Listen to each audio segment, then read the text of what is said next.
Hey everybody, welcome to Pop Culture Philosophers. It's time for Comics Revisited. Today we're talking about Crisis on Infinite Earths.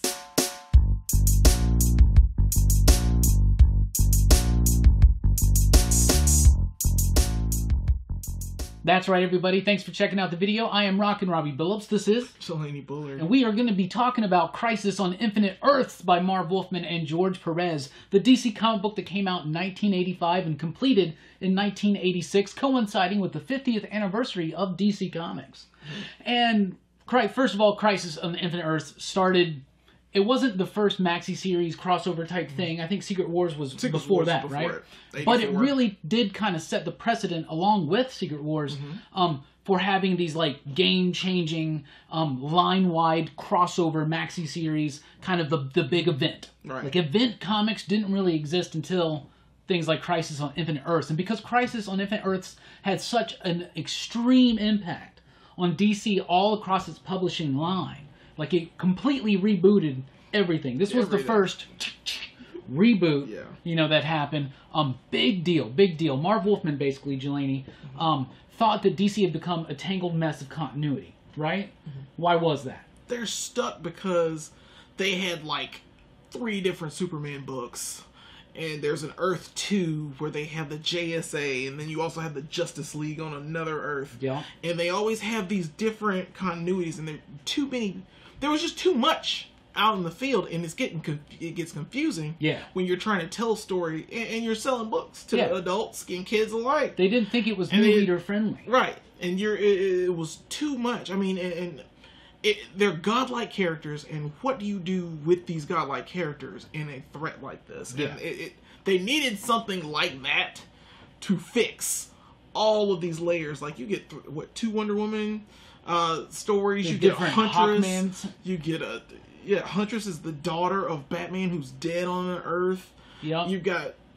You've got so many characters. Earth X, and then DC had also picked up all these other properties, like the Shazam characters, and the Charlton Comics characters, like the Question and Blue Beetle and Captain Atom, and they didn't really know where they did, and everything just existed on its own thing. So if it had only ever been Earth 1 and just Earth 2, like it was before, it was always fine, and then it got really convoluted with all this additional stuff. And Wolfman didn't think that DC was very new reader friendly, and that's why it was underperforming Marvel Comics, who completely dominated comic books at this time. DC was struggling at this time. They needed something big. This was Wolfman's idea. This was his baby. He wanted to do this for a while, right? He wanted to set a clear continuity and distill all of the DC multiverse into a pure, concise, Marvelized almost way to look at continuity. I love the way that the story is structured up. There's basically 3 acts. You can think of them almost like 4 issues a piece, though it kind of gets... I think Act 2 goes a little bit longer. Anyway, the first act, basically, the story is about the Monitor and this big crisis that's unfolding. So we're not going to really go through all the details because we're assuming that you've seen Crisis or that you've read Crisis on Infinite Earth. But, of course, the Monitor's trying to stop the Anti-Monitor. He's freed. He's trying to destroy all of positive matter, all of reality, basically. And the story opens up and hundreds, if not thousands, if not millions of Earths and multiverse universes, whatever you want to call them, have been wiped out already. And we see, at first thing, the destruction of Earth 3. That is a very bold way to come out, because the Crime Syndicate, that's the home of the Crime Syndicate, very popular characters. It starts off just, what? And then you get introduced to Pariah. And then, of course, Luther on that world is a hero. He sends his son out in a Superman type of way. He crosses the universe into Earth 1, which probably throughout the video I'm going to call our Earth for some reason. Yeah, it's our Earth. But, so, all this craziness, Harbinger's there, Alexander Luthor is key because he's part antimatter and part matter, and just gets big. Monitor has been... Marv Wolfman and George Perez in Teen Titans had built up the idea of the Monitor, and they'd laid clues in the books that Wolfman was working on, and they introduced the Monitor, and he was collecting all this data. He was doing it to figure out a plan to stop the Anti-Monitor. So he has certain people that he wants to have. There are certain characters that are very key in this story, like Dr. Light, Psycho Pirate, very key to the Anti-Monitor's plans. We'll get into some of that later on. But I just absolutely love the way the story is told. It starts off with a big bang. What do you think about that first act, which basically destroys all these Earths? The Monitor gets his superhero team. They put up those 5 pillars, whatever, and they can't save anything but the 5 worlds. And that's like Act 1. What do you think about that part of the book? I like that part of the book. It it sets a tone because he's picking all these characters. He picks a Solivar. Yeah, I love that character, that ape from Gorilla City. I love that each section of this team is necessary to help stop him, because they have this purpose to stop the Anti-Monitor from destroying all the things across all the things. I can't believe that you start something so massive like this. Yeah. Like, and I don't know. I love pretty much shocked. But they destroyed everything. And what's interesting is that they start off with the two Earths that we're most familiar with, Earth 1 and Earth 2. The world of the Justice League and the world of the Justice Society. And they're using characters that aren't quite so popular. Though they do use Earth 2 Superman, they introduce him early on. They introduce the Blue Beetle, that comes into factor later on. He's Charlton Comics. Yeah, that's Charlton Comics for sure. So in Act 2, basically, all they can say, because the Monitor gets killed by Harbinger because she's infected by the Anti-Monitor, and she kills the Monitor, but he knew this was going to happen, so he releases his energy and creates this slight bit of space within this giant antimatter void, the home of the Anti-Monitor, whatever he's trying to do, and fills in the 5 remaining universes, right? Centered around these 5 Earths: Earth 1, Earth 2, Earth 4, which is the... that's the one that... Well, that was the one that got destroyed, isn't it? That's the 3 one got destroyed. 3 got destroyed. 4, yeah. It's Earth 5, the Charlton Comics characters, Earth S, the Shazam world, and Earth X, the one where World War II continued with the Freedom Fighters. That's right. Yeah. And they're all now existing in the same time and place, but the vibrations are slowing down and everything's getting kind of messed up. And they're the only ones that survive, but they're all starting to slide into one another, right? Right. And I love that bit. And it ends with them taking a full direct assault in the antimatter universe towards the Anti-Monitor. And they basically, or at least they think, and they do for a while, defeat the Anti-Monitor. Of course, Supergirl dies at the end there. What do you think about that stuff? That was still heartbreaking. Yeah. Like, she was fighting like she'd never fought before. And I didn't really think, back when I read it, I knew that she died. I've been spoiled for that when I first read it. But reading it this time, the first time and this time, it's still kind of sad. Yeah. How she goes out. Because, like, she fought and she died as a heroine. And she did it to save Superman. Did it to save Superman. Because she loved Dr. Light. Yeah. Oh, yeah, dude. It was a very powerful moment, man. And it got me more than the other death that was really powerful. Now, of course, the reason why they killed Supergirl was because they had decided that in this new post-crisis universe that was going to exist, the DCU, for the first time officially, right? That they wanted Superman to be special again because of all the different worlds and all the different continuities and different stories throughout all the decades. There were so many survivors of Krypton. There was Superman, there was Supergirl, there was all of Kandor, there was Krypto, there was a cat, for Christ's sake. There was Superboy. Was the monkey Kryptonian too? They did a horse. And the horse, Comet. Wow, man. See, it was a lot. Why would they ever want to simplify that continuity? What's really funny is that, of course, now Supergirl's back. We got a Superboy again. It's not from Krypton, of course. He's the clone, but that's cool enough. And we got Krypto back. Because you got to have Krypto. And you gotta have Supergirl, right? Yeah. Absolutely. But it was a very powerful moment, and they wanted to clear it out, make Superman the sole survivor again, so that was a way to give her, like, a nice, heroic, sacrificial death. And then they followed that up immediately with the death of Barry Allen the Flash. I mean, the next issue! The next issue. And he has another spectacular death where the Anti-Monitor now has come back, he's formed, he's got this giant machine that's just going to mess everything up, and it's filled with antimatter, and it's going to flow all that out into the positive matter universes and destroy them. And the Flash is like, I can go a counter rotation, and he has to run faster than he ever has, and he literally runs through time. And you see him at the beginning of this act. You see him in the middle of this act doing it. Yeah. And then you see him at the end. Yeah. And it's the saddest death in this book. Because nobody's there. Nobody's there to see him die. He dies alone. He dies alone, but he dies saving the universes. And it's so touching. Yeah. And you watch him in each panel, which oh my God, George Perez, thank you so much, George man. Perez. That dude made Flash's death, like, really hit me when I was a kid. Like, when I was older, and I read it, and I was like, Flash dies, and he's disintegrated. And it's a sad, because he draws like 5 or 6 panels of Flash's body just wasting away.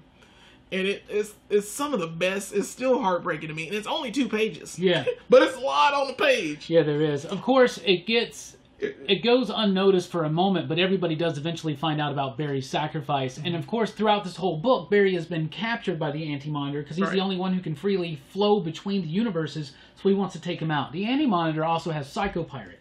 I love the usage of Psycho-Pirate, and ever since then, Psycho-Pirate has become so much more of an important figure in the DC universe because he's always connected to these crisis events, right? He always comes back and says the same stuff, you know, worlds will live, worlds will die, and nothing will ever be the same.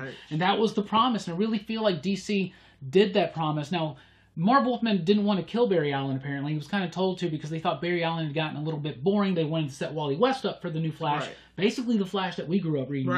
You know, because from that point forward, lots of stuff got changed. And, of course, Barry Allen's back now. But it was a very big, impactful death, and it was a great scene. Of course, right after that, the villains, this whole time, Brainiac and Luthor, have been gathering up all the villains from all the different worlds, and they have a plan now to take over. And they literally take over 3 of the 5 remaining Earths. They take over while this crazy crisis going on. They're like, well, this is better than nothing. And you're like, whoa, Luthor really is crazy-ass insane. And he was willing to destroy his own Earth. Yes. He was like, I'll light a candle at its destruction anniversary. I was like, what? Oh, man. Not. And then at one point, he's like, it's better to destroy all of it than if I don't get the rule or something. Oh, my goodness. Him and Brainiac. It's so messed up. And it was the best team up. Those were the best villains. Yeah. And I didn't see anybody else pulling that off. I wish Joker did more, but Joker is just chaos. Yeah. He didn't really need to be, and this would have been perfect for him. You mentioned the Joker, that makes me think, we forgot to mention with the Flash death, when he goes through time, you see him early on in the book, and then you see him later on in the book, and that's a really cool thing that they did to like have his impact literally be throughout the entire book. And while you're watching his death, you watch the future first because he sees Wally. Yeah. And then the next one was when Batman and Joker saw him. Well, the Wally thing, doesn't that not even happen until after his death? It comes after his death. Yeah, and that's how they find out. And that's how it's like his... Then he goes and finds his suit. Yeah, oh, man, it's so impactful. So sad, man. And the usage of Psycho-Pirate and the way that they're just keeping Barry, and then Barry breaks free, and it's just such a great scene. Really cool. And then these villains unite, and they're just wrecking everything, and the heroes have to... You know, but everybody around... Killing some kind of characters. Yeah, they do. Everybody kind of gets into this lull. They think the crisis is over. Some of the Earths are still overlapping, but the danger seems to be over. But, of course, we know it's not. And the Spectre knows it's not. So the Spectre comes back, basically, and says, y'all better act right and all work together. Because the Anti-Monitor is now going to the very beginning of time. And kill everything. Kill everything. Because you find out the origin of the multiverse in this book. And what it is, of course, Krona, a guardian way back in the day, it was forbidden to look. On the planet of Oa. Yeah, on the planet of Oa. Always a mistake to look back at the very nature and beginning of time. Krona did this. Is a familiar story to a lot of Green Lantern fans. He saw the hand come up. And from the moment of his observation, things changed. And what was meant to be a universe became a multiverse. So they set that up first. That the multiverse is the incorrect pattern. It's not supposed to be that, right? These themes, it's supposed to be one Earth. Yes, and these themes have reverberated and echoed out and all that kind of stuff. So Spectre shows up and says he's going back there, he's going to mess it all up and get rid of everything. So they go back there, another team goes back to try to stop Krona. All this craziness happens. Basically what happens is they do wind up defeating the Anti-Monitor, and then in doing so, they actually have the right Big Bang happen, and now it's birthed into a universe. And everything goes back to the way it should be, as if everything had always existed in one universe. Charlton characters are folded in. Shazam now lives there. Keystone and Central City are both there, the twin cities. It's all been brought together. The JSA are the past heroes. The Justice League are the current heroes. Like I said, Blue Beetle, Question, all those characters are there. And, of course, some of the deaths still remain. Barry Allen, Supergirl, all that. Of course, even the nature of Supergirl, that's all out. Of course, Power Girl remained behind. Which was Earth 2 Supergirl, whatever. Why not? But the reason why Earth 2 Superman, Lois Lane from Earth 2, and Superboy Prime and Alexander Luthor don't survive and make it through is because they're the ones who actually stopped the Monitor, or the Anti-Monitor, at the very end. With the help of Darkseid. who's been waiting this entire time. This was the smartest move. Listen, Darkseid was, I think he was the best side character of all of it. They were like, maybe we should, and Desaad was asking him, should we go out there and like fight them? I was like, no. We're just going to. We'll wait. We'll wait. Patience. Patience is the best thing. I was like, and then like a ragtag team of like Animal Man and like Dolphin. Yeah. And like the Adam Strange. Yeah, and Rip Hunter. Yeah, just a random team. They go to Apocalypse. They ask Darkseid for help. He's like, okay. So with his aid, they defeat the Monitor. They throw him in like some kind of star. Right. Of course, that's where he comes back. I think in Blackest Night, right around there, something like that. But anyway, that was basically it.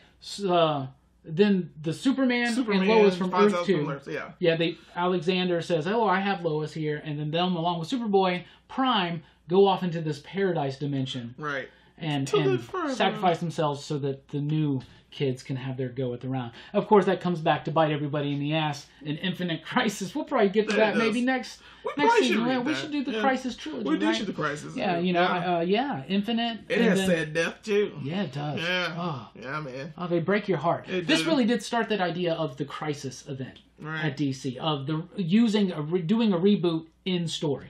Mm-hmm. Like doing something within the story to do it. And what I love about Crisis, Jelani, is that it is just mind-boggling. Like when I first read this, it was very confusing. If you're not super familiar with DC characters, you're gonna be confused. You're not gonna know who like half, if not more, of these people are. I didn't. Did you? I knew a bit of them, but then a few of them you have to go back and be like, I've never seen that person. Yeah, before. And we never knew if some of these characters. Some people died, and you were like, yeah. Yeah, and we never even knew of some of these characters existing in another universe. Right. Like Blue Beetle. To us, has always been in the DC universe. Right. And the question.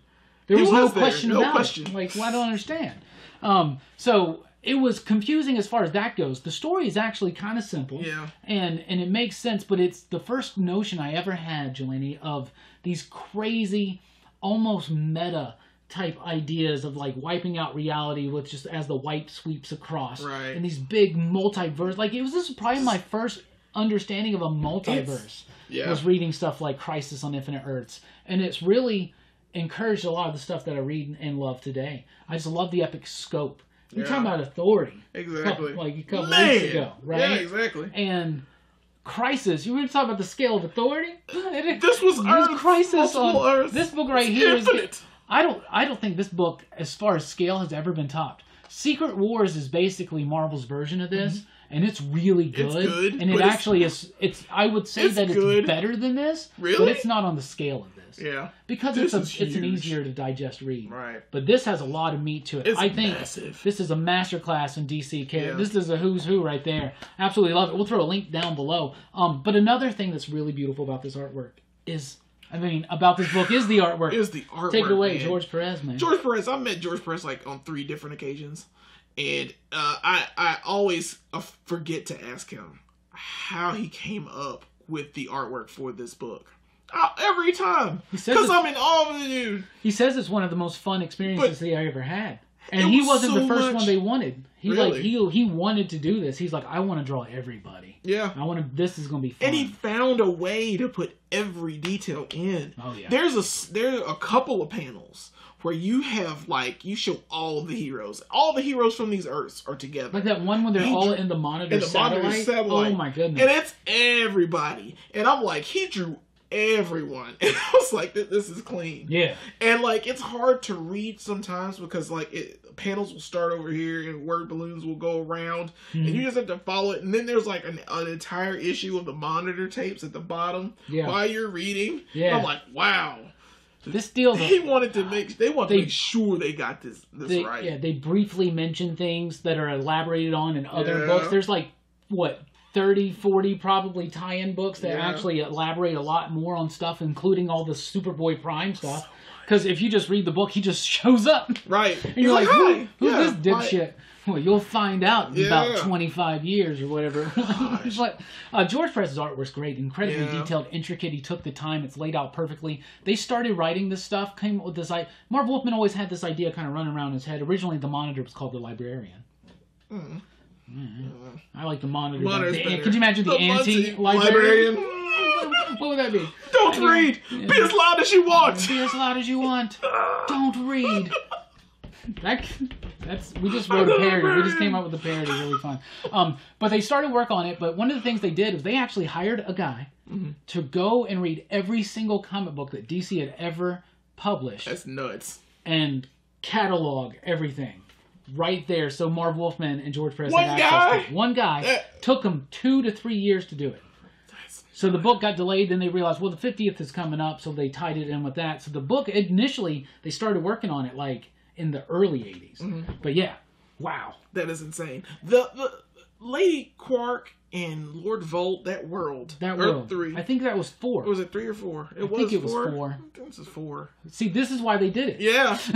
But, like, was that a book? Yeah, she's still around. She's a part of... I was the most impressed by her because I was like, wow, her world was just wiped. Yeah. And she's the only survivor from it. She's in the Legion of Superheroes, or she was in the Legion of Superheroes. Oh, okay. See, I've never really been that much into it. G-I-O-N. I'm a Legionnaire, man. I've never been that big of a Legion fan, but like in books like Crisis, I love having the Legion there. Right. I love this idea that there's like they can have the past. Like I love some of my favorite stuff in this book, man, is when they're fighting with like Sergeant Rock. You know, and like all that stuff is going on. They're back in World War II, and then the cowboys are there, and the dinosaurs, and the cavemen. Everything's together. And all the future, and it's just, I love all of it. And you got everything in there, and they just made it. Was so How did they do all of that? That's what I'm saying. Years. Yeah. And years. And one dude read all the books. Read all the books. I want that job. Yeah. You guys ever do it again? You holler at me. It'll take me a little bit longer now to read everything because there's been so much more, but I'm down to do that. That sounds... I bet... Do you think there were moments where he was just like, you know, I'm sorry, honey, I gotta work late tonight. Yeah. I've gotta fucking grind. Like, imagine, though, it gets like... You probably get tired of reading some comic books. Right. But he's cataloging Imagine how many bad ones he had to read. Yeah. Probably a few. So he had to read all the Golden Age and Silver Age stuff. Yeah. He had to dig through all that stuff. But... he did the Lord's work. I'm going to say that. What do you think of some of the themes that are prevalent in this book? Because first of all, it's just this big line-wide thing. It's a vehicle to simplify DC continuity. We'll ask if we... First of all, do you think that it did that? It did do that. It destroyed chaos, or it simplified chaos. Yeah. For a short while. For a short while, yeah. And some things still didn't line up. They still couldn't get Hawkman right. So they did Zero Hour. Yeah. And then things, right? And then they brought back the multiverse. Well, you have to still make stories. I mean, you still have to tell them. So, I mean, this is a good way to condense all of that. Yeah. And it makes it a good, cohesive lineup of people. And it makes... it reboots everything. Yeah. And you sell number ones. And that's how it works. Some things stayed the same, though. Like, I remember people complained when the New 52 started about, like, well, Batman and Green Lantern stayed the same. Well, Batman basically stayed the same. Like, the Batman comics didn't really change. Not really. Because of Crisis. Like, they gave him a new origin with Year One. But that's kind of about it, right? You know? They kept what was working, right? But, like, Superman, they did a complete That's why the Earth 1 is the main universe. So, basically, I would say, with me and you being the age we are, and our age, like, we were kids when this happened, this is the DC universe we grew up reading. It is. It did simplify it for me. I was never confused about what happened on different Earths and other realities and stuff like that. My first interaction with the Crime Syndicate was in JLA Earth 2 by Morrison and Quitely. It's awesome. Which is amazing. Awesome so absolutely, I think it did its job. As far as themes go, aside from just what it did for the DC continuity and the reboot, unity in the face of annihilation. Yep. That the sum of the whole should always be better than the parts. It's actually good. Should always be. No single person. Like, this would have failed completely. The heroes would not have survived any of Crisis if not every single piece was working together to make one excellent thing. Right? So it's about teamwork in a way. It is working together. It's about, once again, chaos coming back to what it needs to be. And... you've already knocked it out of the park with that. Well, there's that one. Then I'll let you talk about the heroism and sacrifice that it also represents.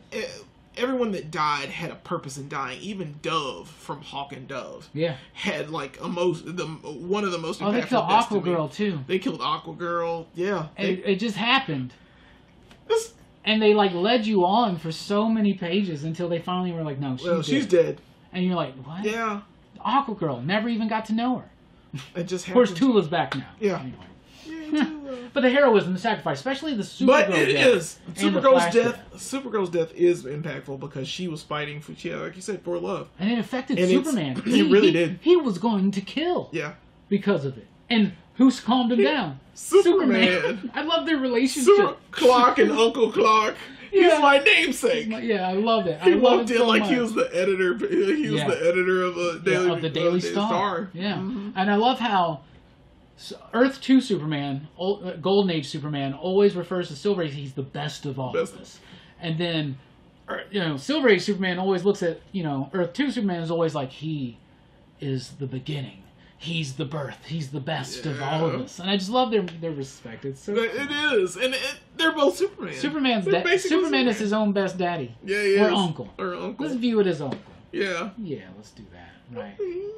But those moments when Supergirl and Flash did go, they don't just feel like they're done just to have a death in there. Right. They feel like they are integral to the story. Mm-hmm. They feel like they're huge motivating factors in getting the story going, continuing the story to the ultimate end, sacrificing themselves for the greater good. And they do for the greater good. And the deaths are very heroic. It feels like they actually did an actual sacrifice for this. And it felt final. I always thought it felt final. Because I thought Barry Allen was going to be dead. Like, dead. He didn't come back till Final Crisis. Yeah. It took a long time. Yeah. But and it was one of those weird things where it had already been Wally West for so long. I remember even being like, why Barry?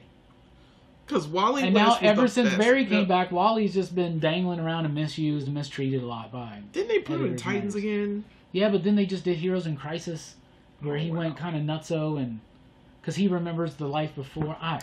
He's the fastest man alive. Let me tell you faster than Barry. Let me tell you how important Crisis on Infinite Earths is. They're still dealing with all this fallout from all this. It's a lot of fallout. Still dealing with it. Yeah. The other big theme, of course, is reboot. Every once in a while, your own life will get a little too cluttered. You get a little too overwhelmed, too much going on, too much chaos. And what do you need, Jelani? You need a reboot. If it worked for Superman, it can work for you. Yeah. The importance also just... after that, it really helped inspire Morrison and others who took these ideas, Jeff Johns, and really elaborated on them. Mark Wolfman, George Perez did a follow-up called History of the DC Universe, where they laid out in very meticulous fashion this new history, which kind of got changed up again not too long, but it did streamline that continuity. Overall, I think Crisis on Infinite Earths is essential reading for a DC fan. Mm-hmm. It is absolutely great reading for a comic book fan. It really is. And it is one of the most monumental tasks ever undertaken by a comic book company, given its context in its time. Mm-hmm. Things like this are kind of commonplace now. Right. But this was also a very singular vision. This has never been done before. This wasn't like 80 people working together on one thing. I mean, in a way it was with all the secondary stuff, but this was Wolfman and Perez's baby. Mm-hmm. And they had some real great editorial help who let them take a chance and do something massive. And also, finally, let's talk about Alex Ross's cover that he did. Yeah. Where he painted over George Perez's artwork where it has all the characters there. And it's Flash running throughout. Oh, man.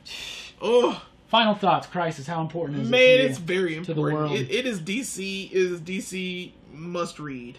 You must get this book if you're a fan of DC Comics. If you like older comics, you'd love this story. You like modern kind of storytelling with the trilogy that we grew up with. Yeah, this is the story for you. It's so much packed into it. It's very dense. It takes some time to read. Gets a little verbose and it gets very exposition-y. But one of my favorite bits in the whole thing is the whole half of the issue before Supergirl dies, where they just do the whole exposition of here's the history of the multiverse, mm-hmm. of the Monitor, of the Anti-Monitor, how they came about, how Alex came about, what's going on with him, who Pariah is, where Harbinger came from. This is a bunch of big exposition, and then they just totally balanced it out by having just this awesome epic And they were singular in this story. You could tell who the main characters are. You follow their ups and downs. You feel sad for Superman when you think he thinks Lois is dead. The Earth 2 Superman when he thinks Lois is dead. Yeah. How the main character shifts in this story. You could follow everything. Yeah. And so I loved it. I loved how you jump from perspective to perspective because you have to. Yeah. With absolutely. a story this size. This book is epic. It's huge in scale. It's absolutely fantastic. And also, Earth 2 Wonder Woman survived. She got taken into Olympus. I'd like to see her again one day. Of course, there's been several reboots and resets and retcons since then. Right. Anyway, thank you so much for checking out the video. Let us know your recollections, your comments on your revisits of Crisis on Infinite Earths, which is also inspiring the upcoming Arrowverse crossover. Crisis on Infinite Earths. Still ain't going to get us to watch it. No. Anyway, let us know your comments down below and all that stuff. And join us next week here for Comics Revisited. Me and Brooks are going to be talking about the first volume of Neil Gaiman's Sandman, Preludes and Nocturnes. Getting deep with Brooks. I was trying to come up with a rhyme or something like that. Anyway, thank you so much for checking us out here on Comics Revisited. I'm Rockin' Robbie Billups. This is Jelani, Bullard. And do check out popculturephilosophers.com for podcasts, blogs, and a whole lot more. Please do like, share, and subscribe for more content and weekly comic book reviews and such. Thanks for rocking with us. Keep on reading. Kramer. Deuces.